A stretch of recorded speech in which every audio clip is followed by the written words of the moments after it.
The new TRX500 4-Trax Rubicon, Honda's most powerful ATV with the most innovative transmission ever used in an ATV. The Rubicon features the new fully automatic, computer-controlled, continuously variable Hondamatic transmission. Let's take a look at this revolutionary transmission's construction and operation. The Hondamatic is compact, quiet, and beltless. This sealed transmission even resists the harmful effects of dirt and water contaminants common in the challenging terrain where the Rubicon will be put to use. The Hondamatic transmission consists of two main sections. The pump side is a hydraulic pump used to convert mechanical energy from the engine into hydraulic pressure, reaching nearly 5,000 psi. The motor side is a hydraulic motor used to convert this hydraulic pressure back into mechanical energy to rotate the output shaft and eventually the ATV's drive wheels. Before we look at the individual components that make up the Hondamatic transmission, let's look at the basic principle used to convert mechanical energy to hydraulic pressure and back to mechanical energy. Here is a simple piston connected to another piston by hydraulic lines. A reservoir provides a constant supply of hydraulic fluid to the system. If the pump piston is pushed in by a mechanical force, hydraulic fluid under pressure flows to the motor cylinder and the motor piston is pushed out.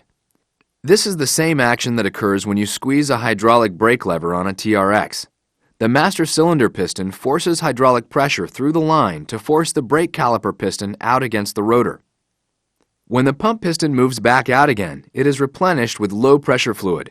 At the same time, the motor piston retracts into its cylinder. Again, this is similar to a hydraulic brake circuit. This is the basic principle behind the Hondamatic transmission as well. But instead of a single pump piston and motor piston, there are 7 pump pistons in the pump cylinder body. And these 7 pump pistons drive 9 motor pistons in the motor cylinder body. This is accomplished by sending pressurized hydraulic fluid through a passage in the cylinder body. The motor side cylinders and the pump side cylinders are machined as a single unit, which is splined to the output shaft so all 3 rotate together as a unit. A pump side swash plate driven by the engine pushes the pump pistons in sequentially as it rotates. This generates a flow of high-pressure hydraulic fluid to the motor cylinders. Incidentally, a swash plate is sometimes called a wobble plate. This may help you visualize the action as it rotates. The motor pistons push out against the motor side swash plate. This swash plate does not wobble like the pump side swash plate, but its angle is adjustable. As the pistons push against the motor side swash plate, they develop a counterforce. The motor side swash plate can't wobble, so under the counterforce, the motor cylinder rotates instead. And since the one-piece cylinder body and output shaft are splined together, this counterforce adds to the rotation of them all. This counterforce is known as torque amplification and adds to the engine's output, further increasing the Hondamatic's efficiency. When a pump piston is pushed in by the swash plate, the hydraulic fluid follows a high-pressure path through the distributor valves to the motor cylinders and the motor pistons. When a pump piston moves back out again, it draws hydraulic fluid in at a relatively low pressure to replenish its supply for the next high-pressure stroke. On the motor side, the motor pistons are forced out against the motor side swash plate by pressure fluid from the pump side. When a motor piston is pushed back in again by the rotation of the motor cylinder body, it returns hydraulic fluid to the low-pressure side of the pump. The pump and motor distributor valves are synchronized with their respective swash plates to provide high-pressure and low-pressure circuits to the pump and motor pistons as required. The same oil that lubricates the engine is used as hydraulic fluid by the Hondamatic transmission. The engine oil sump acts as an oil reservoir to ensure an adequate supply of oil for the low-pressure circuit. The Hondamatic is fed engine oil through the gallery in the output shaft that directs it to the low-pressure circuit through the distributor valves. In normal operation, pump pistons draw in engine oil and motor pistons return engine oil through this same low-pressure circuit. Now let's see how the Hondamatic changes the drive ratio to suit varying riding conditions. This is done by changing the angle of the motor side swash plate. There are 7 pump pistons and cylinders pumping a fixed volume of hydraulic fluid for any given engine speed. And there are 9 motor pistons and cylinders, but the volume of the motor cylinders may be changed by changing the angle of the motor side swash plate.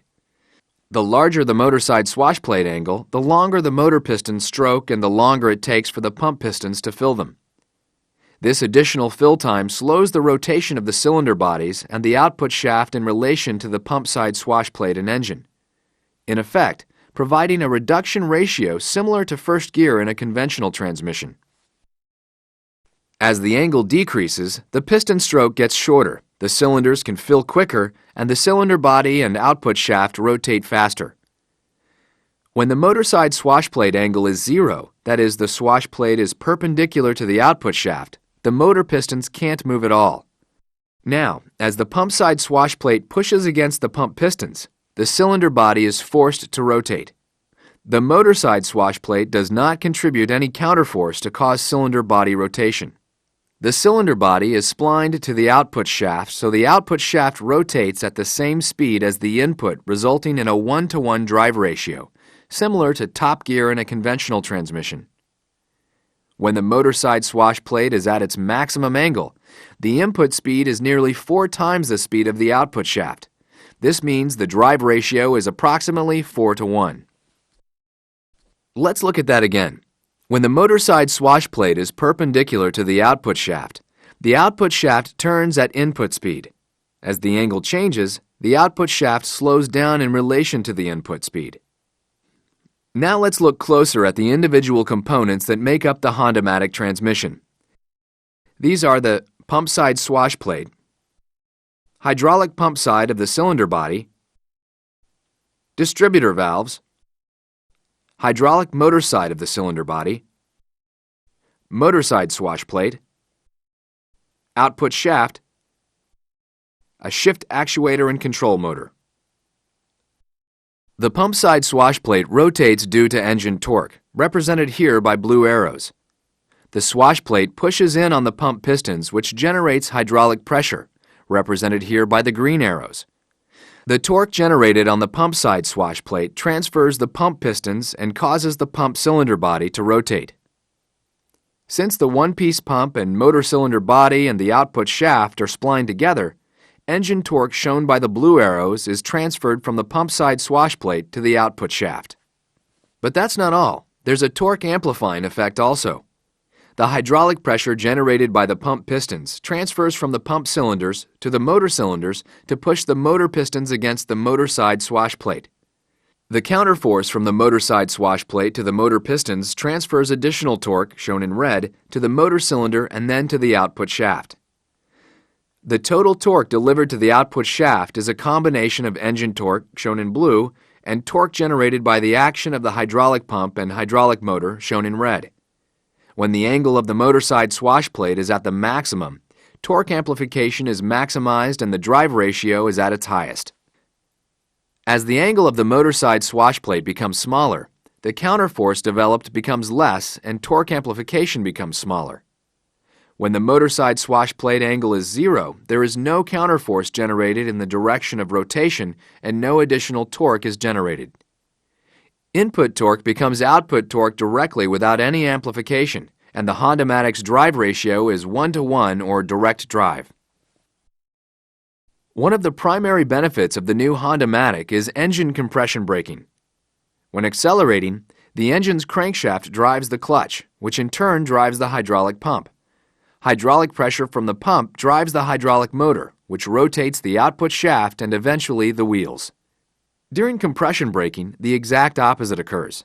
The ATV wheels drive the motor side as a pump and the pump side acts as a hydraulic motor to drive the engine against its compression.